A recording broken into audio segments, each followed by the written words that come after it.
Maintenant, accueillons Aurélien Tricot, fondateur de la société Inanix.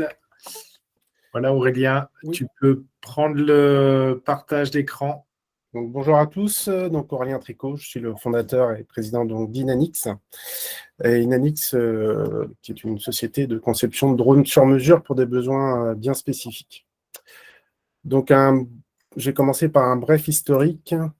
J'ai créé cette société tout d'abord sous l'appellation Dronautique en 2018. Et jusqu'à aujourd'hui, on a conçu 2 drones que je vais vous présenter par la suite. Et bien qu'ils soient très différents, je vais essayer de vous amener sur les points communs en fait, qui nous ont permis de développer ces 2 drones en plus ou moins 4-5 ans. Donc, on a commencé par le drone NG en 2019, donc drone NG qui est un drone de reconnaissance de scènes de crime, et le drone VOR, là, plus récemment, il y a environ 1 an et demi, qui est un drone à destination de la course au large pour ramener des images médiatiques des bateaux quand ils sont au large. Donc, tout d'abord, l'ambition d'Inanix, et je rejoins Marc comme précédemment dans sa présentation, l'ambition d'Inanix, c'est de simplifier l'utilisation des drones. Alors, on y croit beaucoup, on pense qu'en bonne partie, le drone ne se développe pas assez par sa complexité. Et donc, on vise la simplification par la spécialisation dans les usages notamment, l'automatisation aussi, et l'intégration des drones l'intégration des drones tout court, des charges utiles, mais aussi l'intégration des drones dans les systèmes d'information, typiquement les systèmes d'information des clients. Donc, je vous parlais tout de suite des 2 drones qu'on a conçus. Donc, le drone NG, qui est en haut à gauche de votre écran, et le drone VOR qui est en bas à droite. Donc, des drones, comme vous pouvez le voir, qui semblent assez différents et qui, pour autant, partagent de nombreux points communs. Alors, le drone NG, je vais vous lancer la vidéo. Donc, le drone NG, comme je vous le disais, c'est un drone de reconnaissance de scènes de crime. Le cahier des charges tenait en 2 ou 3 lignes. C'était un drone qui soit capable de rentrer dans une scène de crime sans ce que les techniciens de scène de crime appellent la polluer, c'est-à-dire sans qu'il puisse déplacer d'indices qui soient au sol. Donc, c'est un drone qu'on a conçu avec un ballon d'hélium qui permet d'assurer la portance en fait, du drone. Et du coup, on ne se sert plus des moteurs du drone pour monter, mais pour descendre. Ainsi, on a un flux d'air qui est dirigé vers le haut et on ne pollue pas la scène de crime. Actuellement, avec ce drone, on est capable de descendre à une dizaine de centimètres d'une table avec des billes de polystyrène sans les faire bouger. Donc, c'est un drone qui est très silencieux et aussi très discret, quoi. J'essaye de passer à la diapo suivante.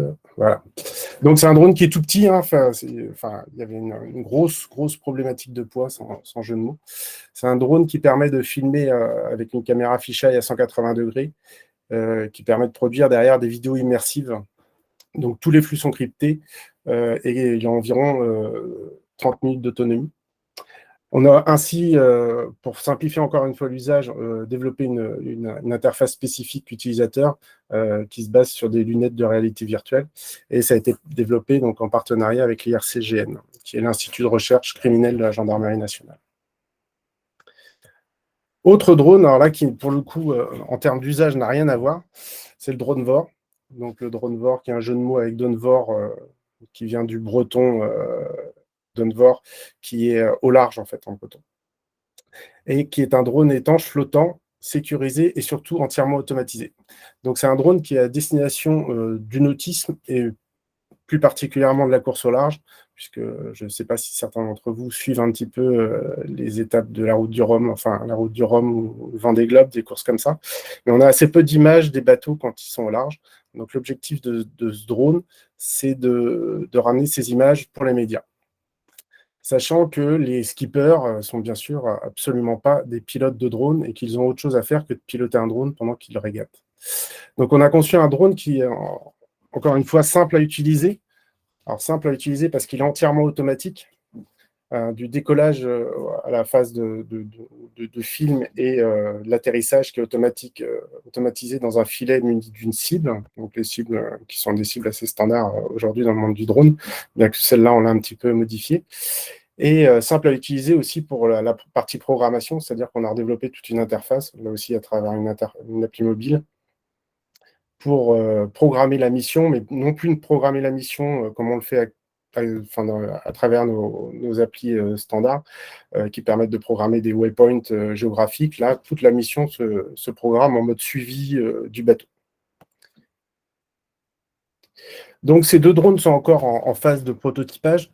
On va passer en expérimentation là, au 2e trimestre sur le drone NG et certainement sur le 3e trimestre, 2e, 3e trimestre sur le drone VOR. Mais ce que je voulais là où je voulais vous emmener, c'est le point commun en fait de drones qui sont si différents. C'est-à-dire qu'aujourd'hui, on utilise pour développer nos drones une plateforme logicielle. Alors, c'est ce qu'on appelle dans notre jargon d'informaticien des frameworks logiciels. C'est en fait un ensemble de briques technologiques et de fonctionnalités qu'on a intégrées dans nos logiciels et à destination des drones.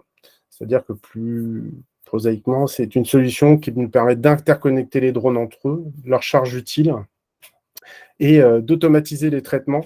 C'est-à-dire qu'on peut effectuer des traitements en fonction des paramètres montés par le drone ou des paramètres montés par les charges utiles et d'automatiser derrière soit du calcul de trajectoire ou des tâches particulières.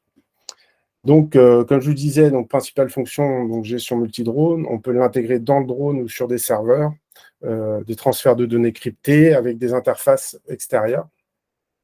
Nombreuses charges utiles à prendre en compte et prises en compte, et des algorithmes, des algorithmes d'interprétation des données un petit peu classiques et des algorithmes un petit peu plus avancés par exemple sur des calculs de trajectoire, du suivi visuel ou encore une fois de l'automatisation des tâches. Donc tout ça, hein, c'est pour, encore une fois, c'est pour simplifier l'usage des drones qu'on l'a développé. C'est-à-dire que ça nous permet d'automatiser, donc une tâche qui est automatique, forcément, elle est simple pour l'utilisateur. Ça nous permet aussi de développer des interfaces utilisateurs spécifiques. Je vais vous en montrer quelques-unes après. Et d'intégrer les drones dans des systèmes d'information potentiellement du client.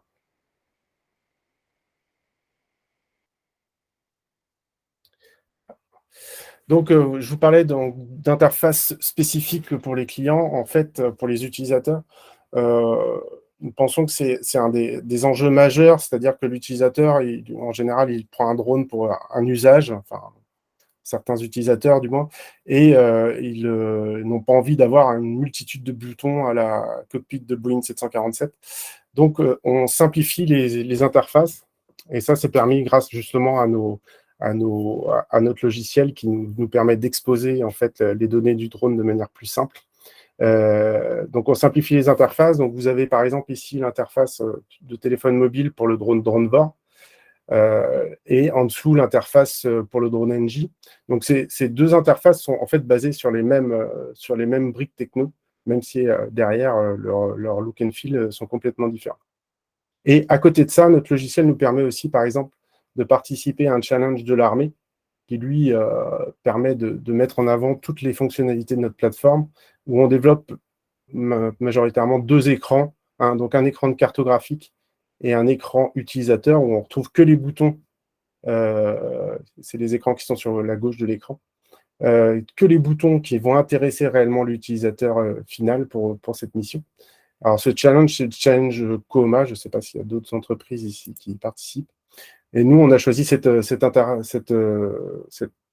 architecture, en fait, où notre plateforme permet de mettre en réseau 5 drones. Bon, 5 drones cette année, c'était 7 l'année dernière, avec des réseaux différents, enfin des liaisons radio différentes. Donc, on a 3 drones aériens, 2 drones terrestres, le tout commandé, en fait, par un serveur à travers notre plateforme logicielle. Voilà, je vous remercie de votre écoute et je pense avoir été à peu près dans les temps. Ouais. Super Aurélien, nickel, merci beaucoup. Très intéressant. Donc, retenez Inanix et vous pouvez contacter Aurélien Tricot si vous avez des questions. Pareil, si ça vous vient par la suite, n'hésitez pas à poster votre question dans le chat et les intervenants répondront directement par écrit. Voilà.